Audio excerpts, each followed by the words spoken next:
आश्रम सुरूच आहे. सील केल्याच्या बातम्या दिशाभूल करणाऱ्या, अफवा पसरवणाऱ्यांवर हायकोर्टात अब्रू नुकसानीचा दावा. महामंडलेश्वर मुक्तानंदगिरी बापू महाराज. संभाजीनगर जिल्ह्यातील कन्नड तालुक्यातील जेहूर येथील ब्रह्मर्षी जनार्दन स्वामी नामसाधना आश्रमाविषयी सोशल मीडियासह काही माध्यमातून प्रसारित होत असलेल्या बातम्या पूर्णपणे खोट्या व दिशाभूल करणाऱ्या असल्याचा दावा आश्रमाचे प्रमुख महामंडलेश्वर मुक्तानंदगिरी बापू महाराज यांनी केला आहे. आश्रमावर कोणत्याही प्रकारची सीलची कारवाई झालेली नसून आश्रम नेहमीप्रमाणे नियमितपणे सुरू असल्याचे त्यांनी स्पष्ट करत नागरिकांनी अप्रमाणित माहिती व अफवांवर विश्वास ठेवू नये असे आवाहन केले. मुक्तानंदगिरी बापू महाराज यांनी सांगितले की अन्न व औषध प्रशासनाच्या अधिकाऱ्यांनी चौकशीच्या अनुषंगाने आश्रमाला भेट दिली होती. यावेळी आश्रम प्रशासनाने सर्व प्रकारचे सहकार्य केले.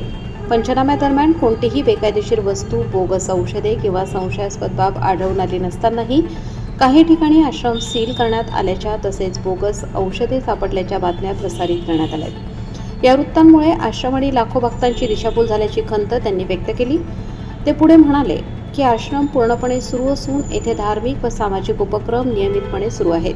आश्रमाविषयी जाणीवपूर्वक चुकीची माहिती पसरवून संभ्रम निर्माण करण्याचा प्रयत्न केला जात असून त्यामागे बदनामी करण्याचा हेतू असल्याचा त्यांचा दावा आहे. याशिवाय आश्रमाच्या सुमारे 20 एकर जमिनीबाबत ती वन विभागाची असल्याच्या चर्चाही निराधार असल्याचे त्यांनी म्हटले. अशा प्रकारच्या अफवा पसरवून आश्रमाची आणि स्वतःची प्रतिमा मलिन करण्याचा प्रयत्न होत असल्याचा आरोप त्यांनी केलाय.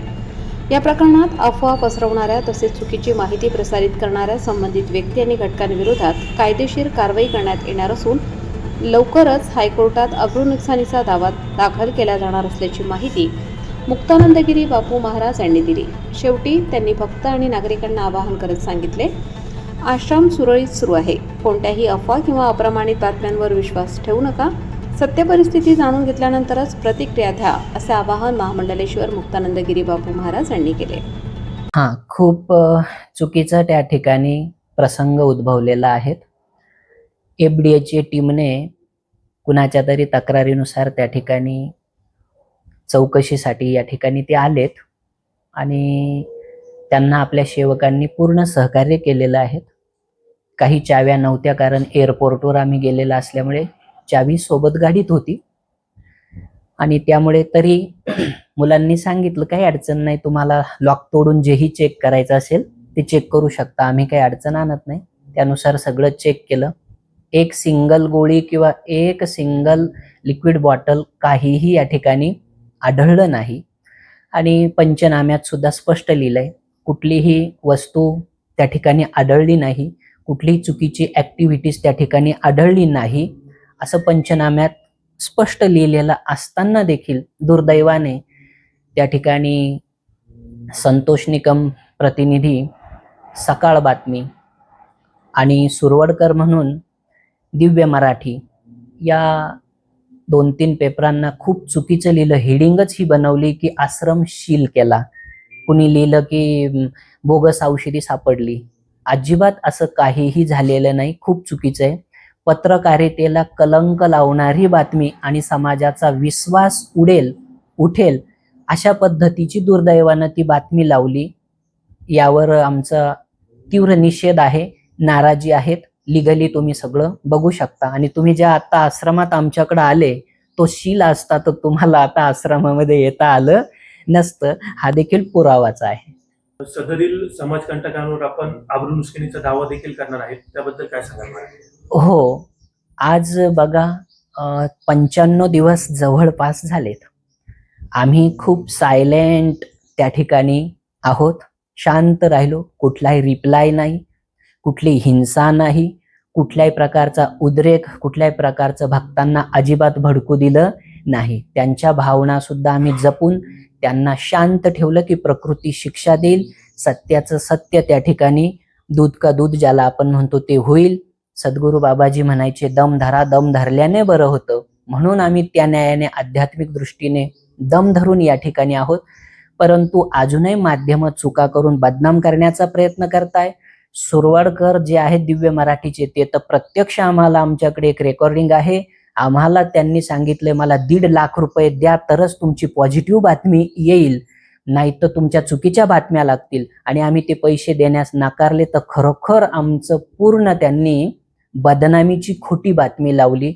म्हणून आता जे आहेत बदनामी करणारा गवळी आणि त्यानंतर काही प्रसार माध्यम, ह्या तीनही जणांच्या विरोधामध्ये आम्ही त्या ठिकाणी अवश्य अब्रू नुकसान आणि बदनामी या गोष्टीचा दावा नक्कीच टाकतोय. त्यांना लवकरच नोटिसा मिळतील. आम्ही साधू लोक आतून वेद धर्म पाळतो आणि बाहेरून आम्ही सुद्धा संविधान पाळतो. असंच पत्रकारांनी सुद्धा संस्कार या सगळ्या गोष्टी सत्य त्यांनी सुद्धा जपायला हवं. हे खूप महत्वाचं आहे. तर सलोखा आणि प्रेम या समाजामध्ये निर्माण होईल. राज्याचे मुख्यमंत्री देवेंद्र फडणवीस यांची देखील आपण भेट घेणार आहात, त्यांच्याशी चर्चा करणार आहात. काय प्रमुख मुद्दे असणार आहे महाराज, काय सांगा? हेच मुद्दे आहेत की खोटे FIR कशा पद्धतीने नेमले जातात, त्याच्यामध्ये कायद्यात थोडं संशोधन व्हायला हवं. त्यानंतर खरातचं प्रकरण ज्याप्रमाणे राज्यामध्ये गाजलं आणि त्यांच्याशी संबंधित असलेले अनेक अश्लील व्हिडिओ जेव्हा समाजात येऊ लागले आणि त्याचा विपरीत परिणाम दिसू लागला, त्यावेळी स्वतः फडणवीस साहेबांना त्या प्रकरणात उडी घ्यावी लागली आणि ताकीद द्यावी लागली की यांच्यावर कार्यवाही करा, हे व्हिडिओ डिलीट करा. मग एक संवेदनशील मुद्दा होता म्हणून स्वतः मुख्यमंत्र्यांनी त्यात उडी घेतली. पण या ठिकाणी सुद्धा आता एखादा आमच्यासारखा सामान्य साधू असू की कुणी असू, इज्जत असते, प्रतिष्ठा असते. आणि एक माणूस जर 400 व्हिडिओ बनवून जर आमचे टाकत असेल आणि ते पण इतके खोटे की त्याला मापच नाही, सांगायला लाज वाटते, अशा टाईपचे एवढे खोटे व्हिडिओ प्रसारित होत आहे. आणि ज्याच्यावर आम्ही सायबरला सुद्धा केसेस केलेल्या आहेत. एकदा नाही अनेकदा केल्या, ऑफलाईन केल्या, ऑनलाईन केल्या, पोलीस स्टेशनला अनेक निवेदनं दिले, शेकडो भक्त 3 वेळा पोलीस स्टेशनला गेले. ते सुद्धा म्हणतात आमच्याकडून केस त्या ठिकाणी होत नाही, आमच्या कायद्यात नियमात ती बसत नाहीये, बदनामी तो करतोय. हे बरोबर आहे, परंतु तुम्ही त्याच्यासाठी सायबरचीच मदत घ्या किंवा सीधा तुम्ही कोर्टात जा असं सांगितलं जातंय. मग म्हणून जसं खरात प्रकरणात मुख्यमंत्र्यांनी हस्तक्षेप करून ते काही गोष्टी थांबवल्या, असा आमच्यावर जो अन्याय होतोय, आमच्यासारखे इतरांवर अन्याय होतोय, अरे मोठ्या घरी ओल्लंही जळतं, गरीब कुठं जातील, काय करतील, असं म्हणून हे 2-3 मुद्दे. आणि ऑनलाईन तक्रार मुख्यमंत्र्यांनी सुद्धा लिंक त्या ठिकाणी जारी केलेली की कुणाच्या तक्रारी देऊ नये. जर पोलीस त्या ठिकाणी काही मदत करत नसतील तर तुम्ही सरळ या ठिकाणी गृह खात्याला सूचित करा, ऑनलाईन तक्रारी करा. ते सुद्धा आपण करत आहोत आणि त्या निमित्ताने आम्ही भेट घेऊन हे सगळ्या गोष्टी देणार आहोत की हा अन्याय थांबवा. या संपूर्ण प्रकरणानंतर आपण आपल्या भक्तांना, जनतेला काय संदेश द्याल? संदेश आम्ही हाच देणार. तसेही जे खरे भक्त आहे त्यांना खरं तर संदेशाची सुद्धा गरज नसते. त्यांची भावनाच अत्यंत बळकट असते, तीव्र असते, निष्ठा असते. त्यांच्यात निष्ठी नसते, त्याच्यामुळे त्यांना जास्त सांगण्याची गरज नाही. तरीही कोणी थोडंफार कच्चं असेल किंवा वेगळे असतील जे भक्त नाही, पण खरंच महाराजांचा काय मॅटर आहे, अशा लोकांसाठी आम्ही हे सांगणार की सगळ्याच गोष्टींवर विश्वास ठेवू नये. आपण स्वतः परखून बघावे. कारण खूप सगळेच मीडियाला आम्ही नावं ठेवणार नाही, अनेक चांगले सुद्धा मीडियावाले या ठिकाणी चांगलं सत्य उजागर करत असतात. पण सगळ्यांवरच विश्वास ठेवू नये. आपण पहिले शहानिशा करावी आणि मगच त्या ठिकाणी विश्वास, अविश्वास, श्रद्धा, अंधश्रद्धा यातील भेद करावा. तोपर्यंत आपण टिकून राहावं, विश्वासू राहावं. आणि आश्रम अगदी सुरळीत या ठिकाणी चालू आहे, कुठल्याही प्रकारे शील नाही. अफवांवर अजिबात विश्वास ठेवू नये, हेच आम्ही सांगणार. मी संजय कुमावत. बापू महाराजांना मी जवळजवळ 2002 वर्षापासून त्यांच्याबरोबर मी संलग्न आहे. बापू महाराजांनी आजपर्यंत जेही कार्य केलं ते फक्त समाजासाठीच केलंय.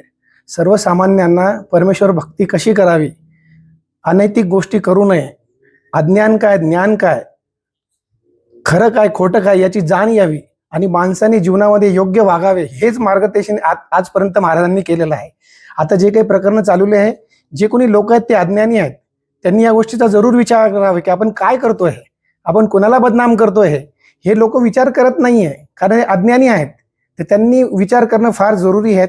भक्तजनांना सर्वांना माहिती की बापू महाराज काय चीज आहे, सगळ्यांना माहिती आहे. परंतु ज्यांना माहीत नाही त्यांनी या चुकीच्या गोष्टीवर बिलकुल विश्वास ठेवू नये आणि महाराजांवरचा विश्वास अटळ राहावा. महाराजांनी आजपर्यंत इतकी कार्य केलेली आहेत, इतक्या लोकांचं भलं झालेलं की त्याला माप नाही आहे. परंतु अजाण लोक आहे त्यांना माहीत नाही आहे. जे लोक कोणी चुकीचं काम करतायत त्यांना मी सांगतोय, तुम्ही अशा गोष्टी काही करू नका. कारण एक लक्षात ठेवणं जरुरी आहे, परमेश्वराच्या घरी आहे ना देर आहे पण अंधेर नाही आहे. जे चुकीचं काम करणार आहे त्याला चुकीचं फळ मिळणार आहे. नियतीचा नियम आहे. कर्म तुम्ही चुकीचे केलं तर तुम्हाला फळ निश्चित चुकीचं मिळणार आहे. या गोष्टी समाजाने समजून घ्यावा, सर्व लोकांनी समजून घ्या.